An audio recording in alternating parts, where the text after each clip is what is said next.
Upang maging makahulugan ang ating buhay paglalakbay, kinakailangang makalaya tayo sa ugaling makasarili.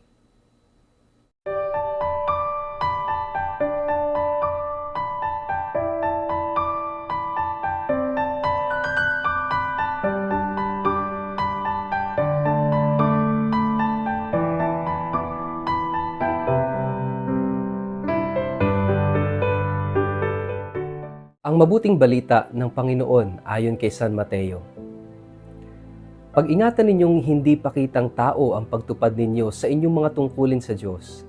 Kapag ganyan ang ginawa ninyo, wala kayong matatamong gantimpala buhat sa inyong Ama na nasa langit.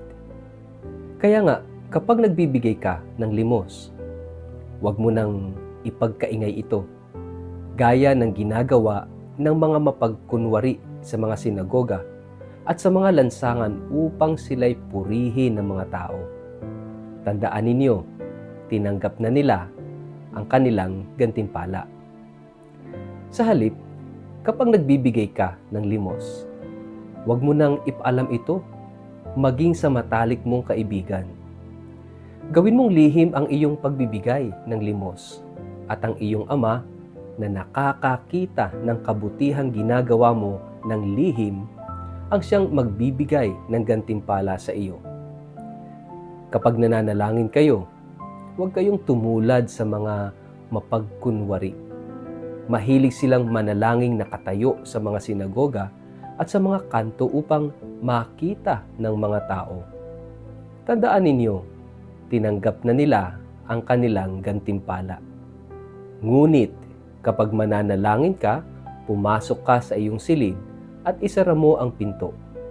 Saka ka manalangin sa iyong Ama na hindi mo nakikita, at ang iyong Ama na nakakakita ng ginagawa mo ng lihim ang siyang magbibigay sa iyo ng gantimpala. Kapag kayo'y nag-aayuno, huwag kayong magmukhang malungkot tulad ng mga mapagkunwari. Hindi sila nag-aayos ng sarili upang mapansin ng mga tao na sila'y nag-aayuno. Tandaan ninyo, tinanggap na nila ang kanilang gantimpala. Sa halip, kapag nag-aayuno ka, maghilamos ka. Lagyan mo ng langis at ayusin mo ang iyong buhok upang huwag mapansin ng mga tao na ikaw ay nag-aayuno. Ang iyong Ama na hindi mo nakikita ang tanging makakaalam nito. Siya na nakakakita ng ginagawa mo ng lihim ang siyang magbibigay ng gantimpala sa iyo. Mga kapatid, ang mabuting balita ng Panginoon.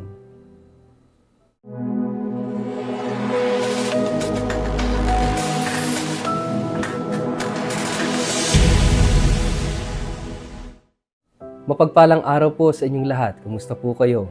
Ang atin pong word of the day ay discipline. Bago po tayo magpalalim sa ating refleksyon ngayong araw na ito, kayo po ay muli kong inaanyayahan. Huwag kakalimutan mag-like, mag-follow at mag-subscribe sa ating page na Word of the Day. Ganun din po pakishare ang video ito sa inyong kapamilya, kamag-anak, kaibigan, mga kakilala sa social media para sama-sama tayo sa pagiging media evangelizers at online missionaries na nagpapalaganap ng salita ng Diyos sa mundo ng social media. Paki-follow and like na rin po ang aking YouTube at Instagram. Mga kapatid, salamat po sa inyong mga panalangin dahil naging matagumpay ang aming ginanap na International Conference for Ongoing Formation of Clergy sa Vatican.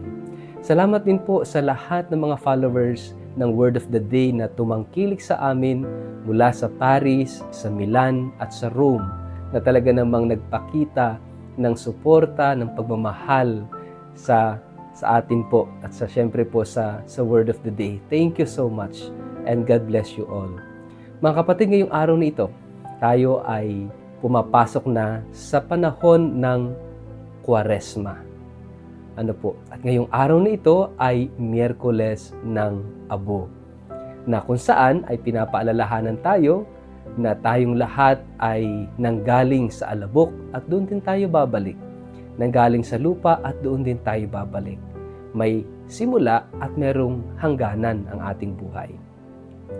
Ngayon ay Valentine's Day. Alam kong yung iba sa inyo, ang preoccupation is how to celebrate Valentine's Day. Kaya nga, paano? Anong uunahin natin? No? Na tila ba yung Valentine's Day, magse-celebrate, pero yung Ash Wednesday, kapag tiningnan natin, we have to do some discipline sa pagdiriwang ng Ash Wednesday. Actually, hindi lang sa Ash Wednesday, but it is a discipline sa buong panahon ng Kwaresma. Ano yung discipline dito na sinasabi? Mga kapatid, yung bang napakahalagang maunawaan natin na kinakailangan na yung buhay, yung paglalakbay natin sa buhay na ito, if alam natin and if we are aware na merong hangganan, which hindi natin alam kung kailan tayo mamamatay, saan at kung paano, we do not know. Ibig sabihin, kung maikli ang buhay, kung alam natin na may hangganan ang lahat, ibig sabihin, araw-araw sa buhay natin, pagbubutihin natin. We will fill each day with great love. No? At gagawin na natin kung ano yung mga dapat nating gawin kasi para bang we are running out of time. Pero madalas, kapag hindi tayo aware sa katotohanan ito, madalas doon maraming nasasayang, maraming nasisira, maraming nawawasak ng mga pagkakataon, ng mga relasyon at buhay. Kaya napakahalaga mga kapatid that we live our life well. At para natin maisabuhay ng maayos at tama yung buhay, we need a certain discipline. Itong discipline na ito ang siyang papatay doon sa tinatawag nating egocentrism or egoism or selfishness na kung saan ito yung ugali, ito yung mentalidad na sumisira ng napakaraming pagkakataon, napakaraming relasyon, napakaraming ugnayan, no? Sinisira ng pagkamakasarili. And that is why itong certain discipline of Lent na sinisimulan natin ngayong Miyerkules ng Abo ay isang disiplinang papatay doon sa pagkamakasarili. Ano yon? 3 discipline na pinag-uusapan dito, especially sa ating gospel. Una ay prayer, pangalawa is almsgiving, pangatlo ay fasting. Fasting, almsgiving, and prayer. Pagdarasal, pagtulong sa kapwa, at pag-aayuno. Pero para maintindihan po natin yung talagang tunay na kahulugan ng 3 disiplinang ito, bakit ba natin ito kinakailangan gawin? Kasi if we do not know the reason, bakit natin gagawin ang bagay na ito kung hindi malinaw sa atin ang dahilan? Mga kapatid, kasi meron tayong dapat patayin sa sarili. At ano yon? Yung selfishness, yung pagkamakasarili. Yung sobrang pagsentro ng buhay sa sarili na parang wala nang pakialam sa kapwa, wala nang pakialam sa Diyos. Ang mahalaga lang, sarili. Puro sarili, yung ako at yung akin. And itong 3 disciplines na ito will kill that selfishness, that egoism, that egocentrism. We have to understand it well. Isentro natin itong 3 bagay na ito sa fasting. Bakit? Ang fasting ay pagdadagdag at pagbabawas. Nagbabawas sa sarili para ano? Dagdagan ang para sa Diyos at para sa kapwa. Kung nagbabawas tayo sa sarili, pero hindi tayo nagdadagdag para sa Diyos at para sa kapwa, then our observance of fasting is wrong. Mali. Lagi nating tatandaan, nagbabawas sa sarili para sa Diyos, dagdagan ang oras sa Diyos sa pagdarasal, prayer. Nagbabawas sa sarili para dagdagan ang panahon sa pakikipagkapwa, pagtulong sa kapwa, pagdamay sa kapwa. Kung tayo nagbabawas sa sarili at hindi nadadagdagan ng oras para sa Diyos at para sa kapwa, then we are doing it wrongly. Mali yung ating pagsasagawa ng fasting. Mga kapatid, this is very important na maintindihan natin. Napakahalaga ng disiplinang ito. At ang fasting hindi lamang sa pagkain. Ang fasting ay meron ding fasting of the eyes, sa mata, fasting of the ears, sa tenga, fasting of even the nose, and fasting of our tongue.